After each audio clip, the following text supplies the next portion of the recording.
Hey guys, we'll be covering hatching today, and it's just going to be some basic stuff that I consider when I'm working.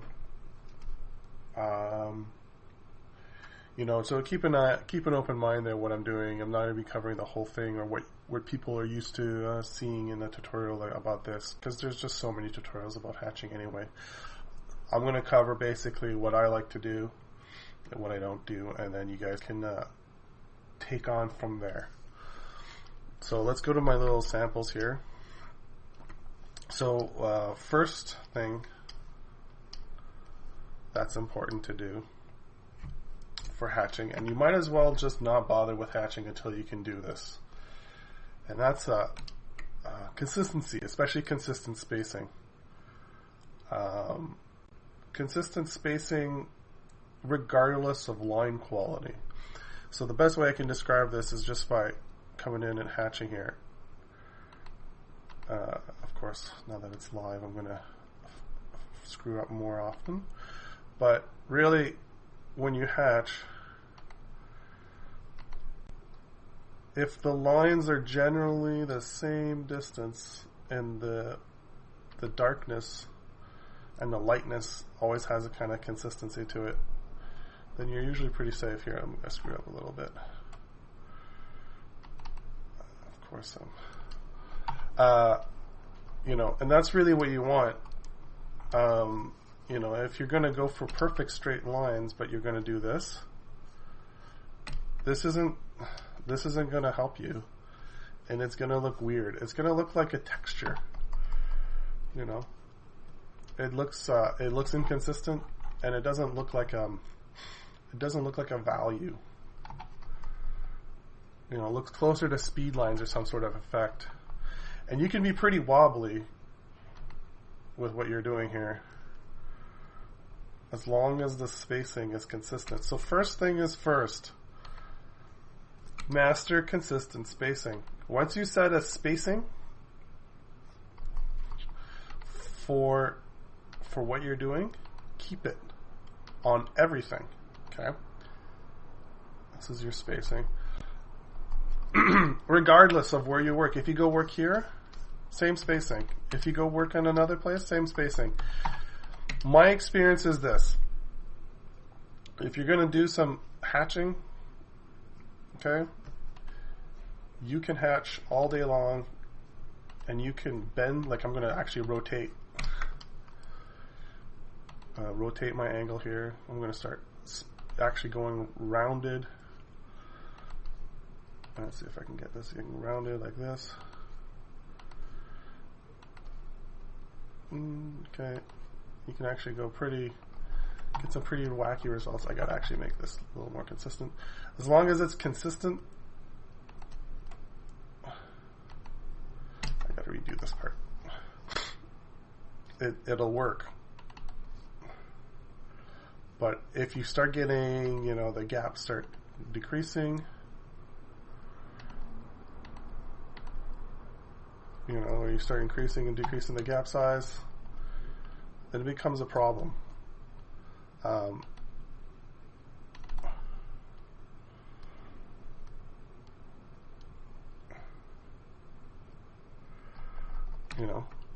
So to me, in my opinion, for good results, this consistent spacing thing is pretty much your base rule. Moving on from there, you'll be like, well, how do I cross hatch and blah blah blah. Let me tell you about cross hatching. I think it looks ugly. Every time I see a 90-degree cross hatch, I get little chills. It just looks like a screen door. I'm not talking about other angles. I'm talking straight up, like if you do this stuff here. If you go, I'm going to now go like this. This works in very rare scenario. Usually when you have very tight, so if I do very tight cross hatching,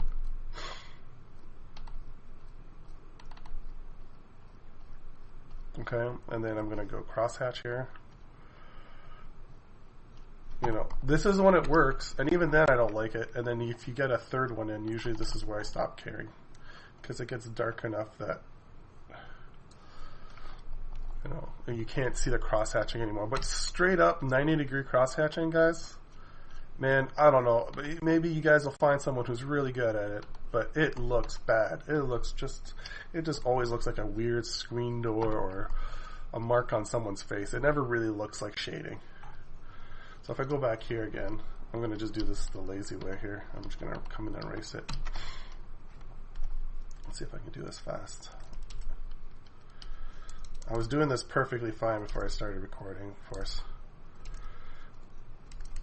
And then, of course, the pressure is making me do really bad lines here.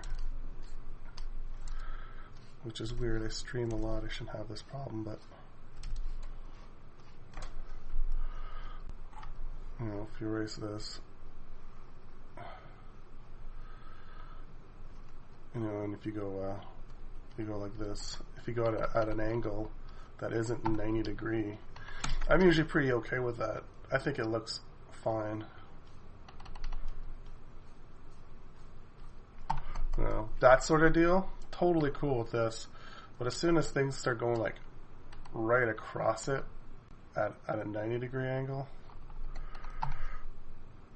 90 degree is this. These are at weird angles. Definitely not 90 degree. So keep an eye on that. I mean, it's a weird thing to bring up, and you know, purists or whoever the fuck is going to tell you, you know, it doesn't matter. But genuinely speaking, I've never really seen it look good, especially done lightly. So when you're learning to do this, pick a space, stick to it. Now you're going to be like, well, what if I want to do, you know, varying levels? Yeah. My experience, if you want to cross hatch or you want to increase the cross hatching density, you go smaller, but you can't really go larger. Larger ends up looking weird, but if you go smaller, you go at halves.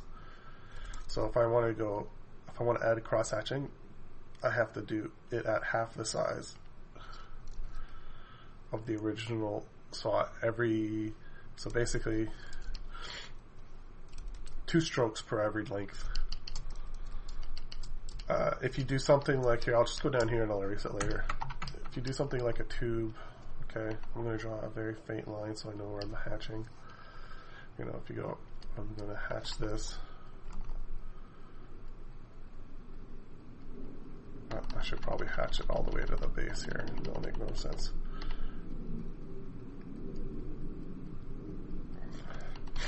I think this tool isn't very good at cross hatching. You want a nice consistent line. This is a little better. I'm getting too much thick variation. I think my brush is a little wonky here. Let me see if I can find a good brush. This is a little too grainy. Maybe that's fine. Maybe this one will do good. When you're cross hatching, you don't want your lines to wobble too much. I'm also on my tablet instead of my Cintiq, so I'm a little rusty with all this nonsense. Okay, this is pretty brutal. Let's try that again. Okay, a little better. I'm not used to having to stroke my strokes being so long. Anyway, as you do this, thank God I got layers here. As you do this, let's say you want to do, kind of want to show where there's a shadow break, where the shadow is darker. You're going to have to either go the same length, double or triple the consistency, but you want to kind of match what's already there. You definitely don't want to start introducing new lengths that aren't. I mean, from everything I've seen, if you want your hatches to work, you need a consistency to what you're doing. And working on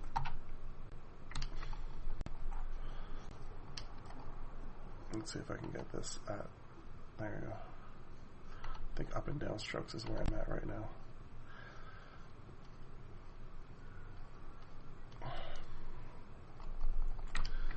You know, you want your strokes to come out at about consistent, and you want your any other versions based on the base one.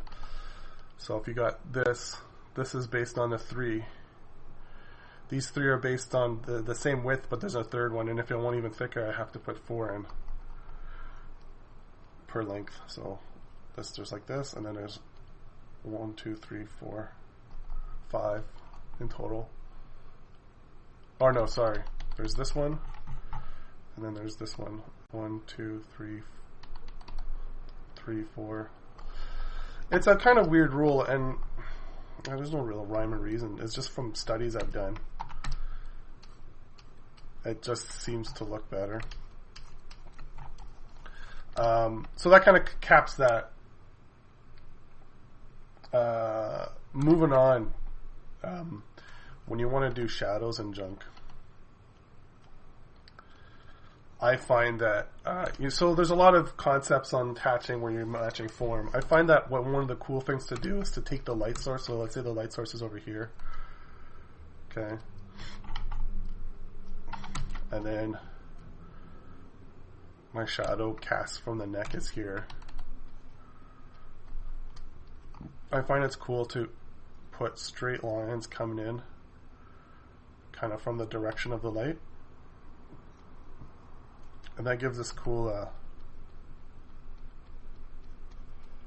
it kind of gives this feeling that the shadow, or the light source, where the light source comes from. And you can do this across a bunch of vast levels of shape. So, you know, there's hatching to kind of define form, which a lot of tutorials will talk about hatching along the form, which, you know, it gives a certain look. For instance, here, you know, if you're going to hatch, always hatch along the form. The problem is, of course, if you do this, everything looks kind of like weird, hatchy, faceted. You get no graphic style out of it. It just looks more like a stippled drawing. But if you want to draw shadows, you want to draw hatching as a shadow, I find this works. And then you can go over to the ear, and if you have it the same direction, you can even just change it just slightly to match the shadow a bit more. I need to increase my stabilizer, that's why.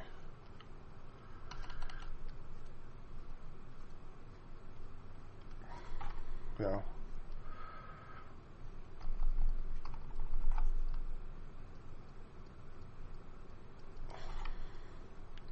And that's a cool stylistic thing. I mean, you could also do basket weave, and that's not related to the direction, but you can do the same thing and you'll get the same kind of feel. Man, basket weave's so hard. I never do it enough. And of course, we gotta go this direction. We gotta find a new direction each stroke. And you can do the same thing. And this is kind of regardless of the direction of the light. You can do this sort of deal and give that impression. But I find most of the time, if you want a cool, simple shadow feel, you just kind of go up and down. It gives this idea that there's a stark sunlight above, and it gives this kind of cool cast shadow feel. And I always draw this line, and this line is actually kind of there to give the impression that's where the shadow cutoff is, and it gives a starker shadow appearance. So if I do the same here, I can go, you know, that sort of deal.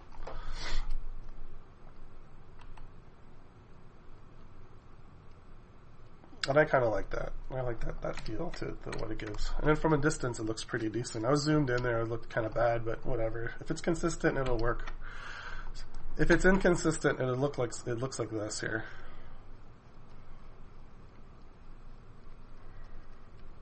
Okay. If it looks like this, you'll see right away it doesn't have that same kind of feel to it. You zoom out, and it looks like it's it's being shadowed. It seems wonky. And it doesn't really have the kind of appearance of anything. It doesn't feel consistent. But oh my god, I gotta undo all that. But if it's consistent, there's a nice kind of evenness to it, and it feels more like a value. Of course, if you do it really well, it really feels kind of really uniform.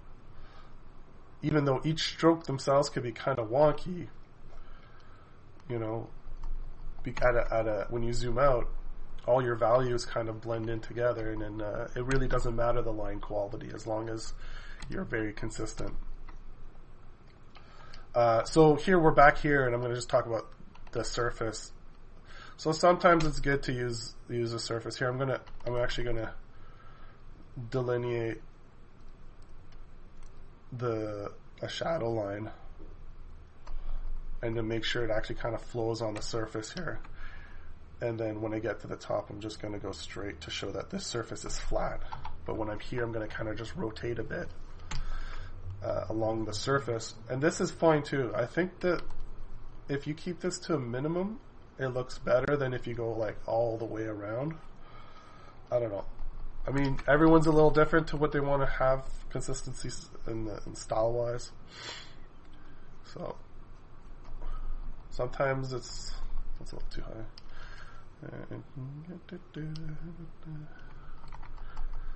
So when you want to do like a cool shadow like that, that's neat. You do something like that. Cast shadow again.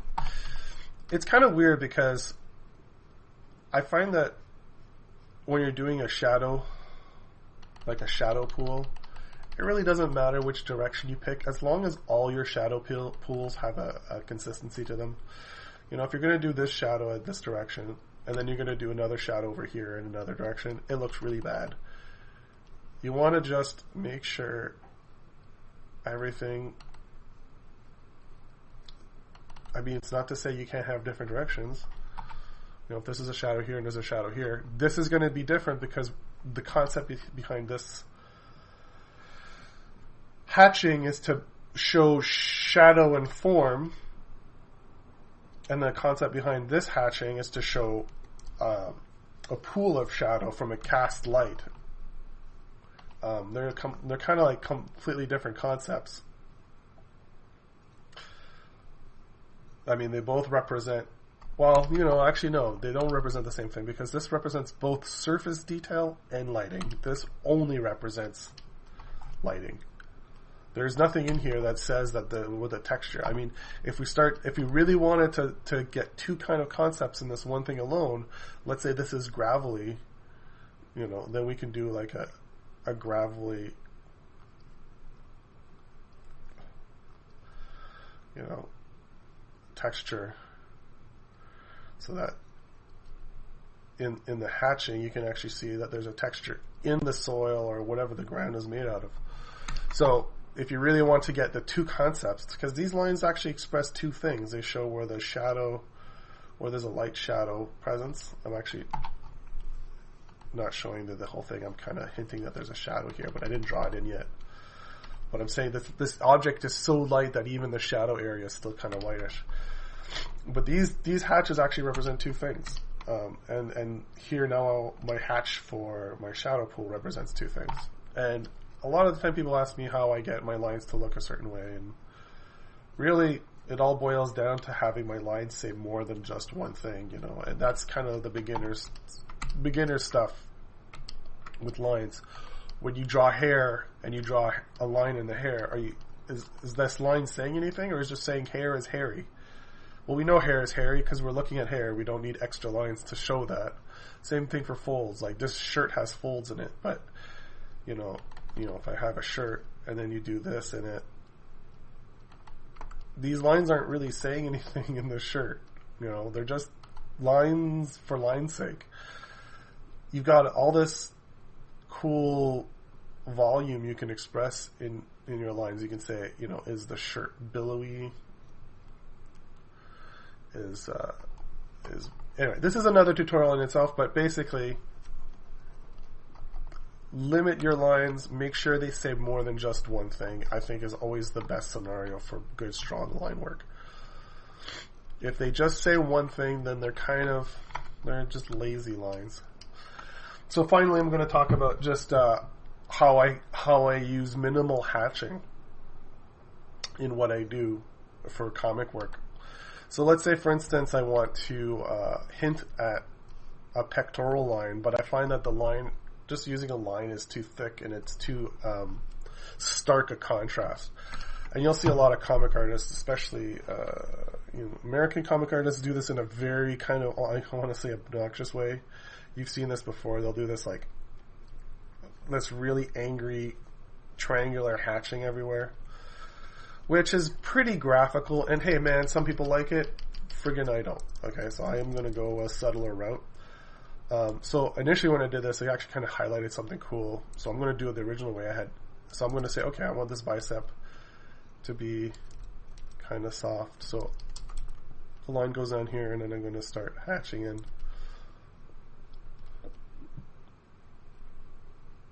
Hatching in the rest, so that instead of, it's kind of a soft stippling. I mean, there's other ways you can do this. You can do it like that. But I kind of want to show that, oh, here, the muscle there is very softly hinted at. But then I want to kind of show another concept, and then this initial hatching direction kind of conflicted with it.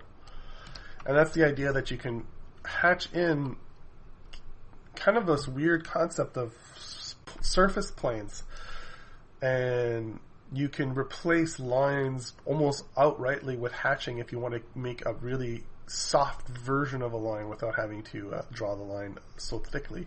So for instance here, I want to really accentuate the planarness of the top of the breast. I'll just tell you that right now it's the top of the breast. And the problem, of course, is that once I do this, which, oh, hey, this looks cool, I like it. And, I like this. It kind of conflicts with these lines down here. Now it feels like there's this weird, this goes here and this goes here. And sometimes that works out, but at this point I'm like, that's not really working for me.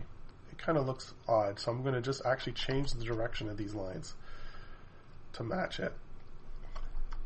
And now I've got what feels just a little more harmonious kind of line direction. Actually, the shape flows better, and it kind of tells what I want to tell better. And then if I go up here, I'm like, I want to kind of show off this muscle is kind of a deltoid, and I want to show the planar shift. So these lines here aren't really, it's not really shading as much as I just want to show, I want to show this line, but I don't want to draw this line, So what I do is I want to hatch in what is like a stippled version, a hatched version of that concept. That way I can still get the concept of that line, but I just don't have to draw a very thick ham-fisted version of that concept. And that allows you to kind of do a leading line concept and a lot of hinting. Here, you can do this without having to drop down really thick, obnoxious lines. See, then you have a conflict with these lines. So I'm going to try to match these lines again here, and it'll probably look better. There we go. That looks way better. So sometimes things seem off, not because your hatching is wrong, but because it's conflicting with the other shapes. And then, of course, if I have like a neck here, and I have a cast shadow, there's no reason I have to follow the rest of this. Now I can say, no, this is a different concept. I'm not expressing shape or the shape or form of the body. I just want to express a cast shadow here. And it's actually kind of good because it allows you to kind of break up your shapes a little better. Let's do this again. It'll kind of allow you to do, let's get this, let's see if I can get it less thick.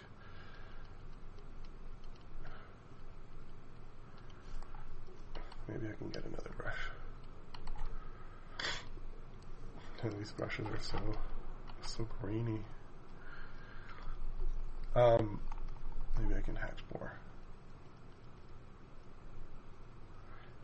But you don't have to be a prisoner of a certain direction, or you don't have to go, oh, this whole thing has to be one direction. It's just what you're trying to do is ensure that conceptually speaking, your hatching matches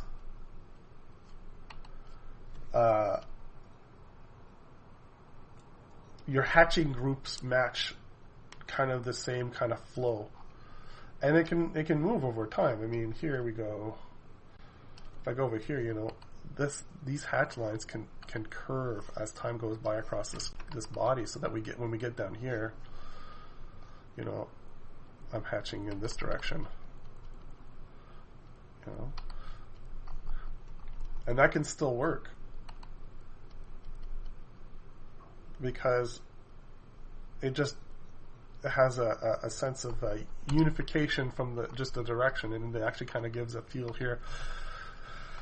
So that's the kind of stuff I'm thinking about whenever you see me hatching, is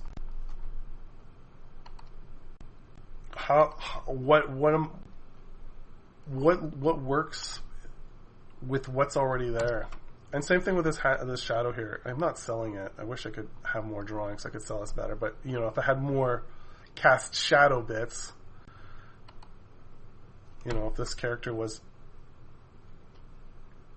covered by some leaves, these terrible leaves here, you know, I'd also do this new direction stuff.